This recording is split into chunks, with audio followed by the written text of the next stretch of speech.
ये कहानी है एक किसान और उसके जादुई घड़े की। किसी दूर गांव में एक किसान रहता था जिसका नाम था राम। राम बहुत ही अच्छा और समझदार आदमी था। उसकी 5 एकड़ जमीन थी। अच्छा किसान होने के बावजूद भी उसके खेत में वो अनाज नहीं उगा पा रहा था। जबकि बाकी किसान फसल की कटाई भी करते और बीज भी बोते, राम हर रोज कुदाल चलाता और चलाता, पर उसकी जमीन बंजर ही रहती। ओ राम, तुम हर रोज क्यों कुदाल से खोदते हो? इस जमीन ने तुम्हें आज तक अनाज का एक दाना भी नहीं दिया। तुम्हें यह जमीन बेचकर किसी और जगह नई जमीन खरीदनी चाहिए। मगर भाई, ये जमीन तो मेरे पुरखों की है और वो इसी जमीन पर खेती किया करते थे। मैं जरूर कोई गलती कर रहा हूँ, पर मैं कोशिश करता रहूंगा। मेरी शुभकामनाएं तुम्हारे साथ है भाई। राम किसी भी कीमत पर अपनी जमीन नहीं बेचना चाहता था। उसने कई दिन तक खाना भी नहीं खाया, सिर्फ फल ही खाता था। राम ने हिम्मत नहीं हारी। वो हर रोज कुदाल चलाता रहा। मैं तब तक कुदाल से जमीन खोदता रहूंगा जब तक मेरी जमीन कोई अनाज नहीं उगाती। मैं हर साल बीज बोता हूँ, आखिर ये बीज जाता कहाँ है? राम कुदाल चलाता रहा, चलाता रहा। मैं बहुत थक गया हूँ। राम ने पूरे खेत में कुदाल चलाई। आखिर दोपहर के समय उसने आराम करने की सोची। भूखा होने के कारण राम कुदाल नहीं चला पा रहा था। वो अपना काम रोकने ही वाला था कि उसकी कुदाल जमीन में किसी चीज से टकराई। ये क्या है? ये आवाज तो किसी धातु की लगती है। ओह, कितना बड़ा घड़ा है! बड़ी अजीब बात है। भला कौन ऐसे धातु का घड़ा जमीन के इतने नीचे गाड़ सकता है? ये तो हद ही हो गई।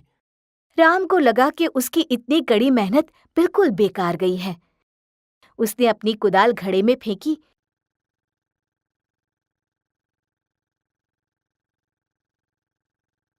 और पेड़ की छांव में जाकर बैठ गया। अब तो मुझे ये जमीन बेच ही देनी चाहिए। मैं कब तक ऐसे भूखा रहूंगा? ये बंजर जमीन मुझे कभी कुछ नहीं दे सकती। राम पेड़ की छांव में आराम से बैठकर फल खाने लगा। उसे भूख बहुत ज्यादा लगी थी और फल थे बहुत ही कम। वो घंटों वहां बैठकर अपनी जमीन के बारे में सोचता रहा और उदास हो गया। उसे पता था कि उसे अब जमीन बेचनी ही पड़ेगी, क्योंकि उसके पास कोई और रास्ता था ही नहीं। मुझे हिम्मत नहीं हारनी चाहिए। ये पुरखों की जमीन मुझे बेचनी ही होगी। मुझे अंधेरा होने से पहले घर चलना चाहिए। राम अपनी कुदाल लेने जैसे ही घड़े के पास पहुंचा तो वहां का दृश्य देखकर वो हैरान रह गया। ये क्या? ये यहाँ किसने रखा होगा? मैं तो सारा दिन यहीं पर था। राम ने देखा कि घड़े में 100 कुदालें थी, जैसी उसके पास थी। वो समझ नहीं पा रहा था कि इनमें से उसकी कुदाल कौन सी है। ये नहीं हो सकता। क्या ये जादुई घड़ा है? मुझे और कोशिश करनी चाहिए। राम ने वो 100 कुदालें बाहर निकाली और घड़े में एक अंगूर का दाना रखा। उसे अपनी आंखों पर यकीन नहीं हुआ जब एक अंगूर का दाना 100 अंगूर के दाने बन गए। ये तो सचमुच जादुई घड़ा है। मुझे तो अब भी यकीन नहीं हो रहा है। इसे घर ले चलता हूँ। ओह! ये तो बहुत ही भारी है। इसके लिए रस्सी लगेगी। राम ने रस्सी का एक छोर घड़े से बांधा और दूसरा अपनी कमर से। फिर वो घड़े को घसीटता हुआ घर की ओर चल दिया। रास्ते में वो सोचता रहा कि घड़े में और क्या-क्या चीजें डाली जाए। सबसे पहले मैं एक अंडा रखता हूँ। वैसे भी मुझे बहुत भूख लगी है और मैं सिर्फ फल ही तो खा रहा हूँ। राम तुरंत बाजार गया और अपने बचाए हुए पैसों से एक अंडा खरीदा। फिर उसने वो अंडा घड़े में रखा और देखते ही देखते घड़ा अंडों से भर गया। आहा! राम बहुत खुश हुआ। उसने अपने लिए 2 अंडे पकाए। मैंने आज तक ऐसा स्वाद नहीं चखा। पर मैं इन बाकी बचे अंडों का क्या करूंगा? ओह!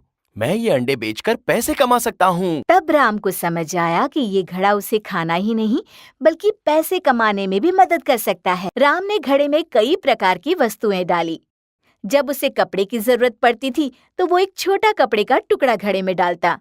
तुरंत घड़ा उसे 15 लोगों के लिए कपड़ा दे देता। अगर उसे कमीज की जरूरत पड़ती तो घड़े में एक कमीज रखता और घड़ा उसे 100 कमीज देता। इस तरह राम अनाज, फल और मसाले घड़े में डालता रहा और घड़ा भी उसे बहुत सारी चीजें वापस देता। गांव वाले राम की इस तरक्की से हैरान हो गए, पर किसी को भी सच्चाई का पता नहीं चला। राम हमेशा अपना घड़ा घर के एक कोने में कपड़े से ढककर छुपा के रखता था। एक दिन राम ने घड़े की परीक्षा लेनी चाहिए। उसने घड़े में एक मुर्गी रखी, ये देखने के लिए कि क्या होता है। अचानक घड़े से 100 मुर्गियां पंख फड़फड़ाते बाहर आने लगी। राम का घर मुर्गियों से भर गया, हर तरफ मुर्गियां ही मुर्गियां। ओह, मैंने एक मरी हुई मछली डाली होती तो अच्छा होता। ओह, अब मैं इतनी सारी मुर्गियां कैसे पकड़ूंगा? राम ने मुर्गियों को पकड़ना चाहा, पर नाकाम रहा। कभी वो मेज पर तो कभी चारपाई पर बैठ जाती। एक तो उड़कर उसके सर पर बैठ गई। ओह, हट जाओ, चलो सब यहाँ आओ।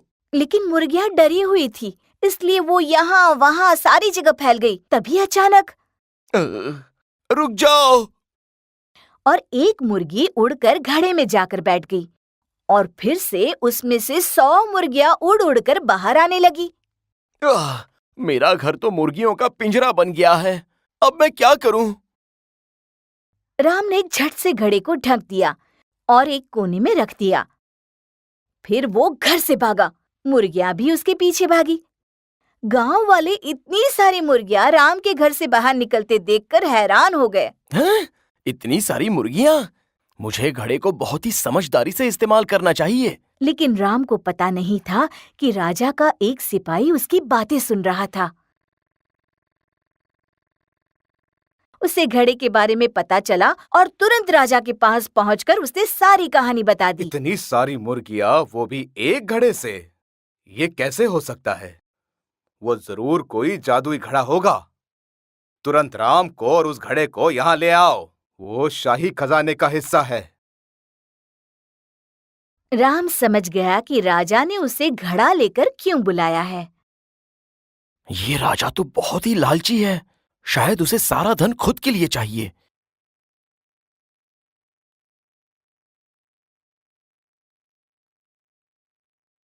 वो घड़ा यहाँ ले आओ। ये तो वाकई काफी बड़ा है। पर ये घड़ा इतनी सारी मुर्गियां कैसे दे सकता है? जरा देखूं तो इसके अंदर क्या है। अरे नहीं, रुकिए। पर बहुत देर हो चुकी थी। जैसे ही राजा ने घड़े के अंदर झांका, वो फिसल गया और घड़े में गिर गया। अब अंदर से 100 राजा घड़े से उछल उछल कर बाहर आने लगे। इससे पहले कि कोई कुछ कह पाता, वो सब आपस में लड़ने लगे। ये मेरी राजगद्दी है, हट जाओ वहां से। नहीं, ये मेरी है, मैं राजा हूँ। नहीं, ये मेरा राज्य है। पूरा राजमहल राजाओं से भर गया। अरे अपने राजा को बचाओ। हाँ, पर इसमें से असली राजा कौन है? सिपाही अपने राजा को नहीं पहचान पाए और राजा एक दूसरे से लड़कर मर गए। पूरा राजमहल शोक में डूब गया, क्योंकि अब राज करने के लिए राजा ही नहीं बचा था। राम को अपनी गलती का एहसास हुआ। वो दौड़कर घड़े के पास गया और उसे जमीन पर पटक दिया। पर अब राम के खेत में फसल लहरा रही थी। उसने खेती बाड़ी शुरू की और खुशी खुशी मेहनत करके जीवन जीने लगा।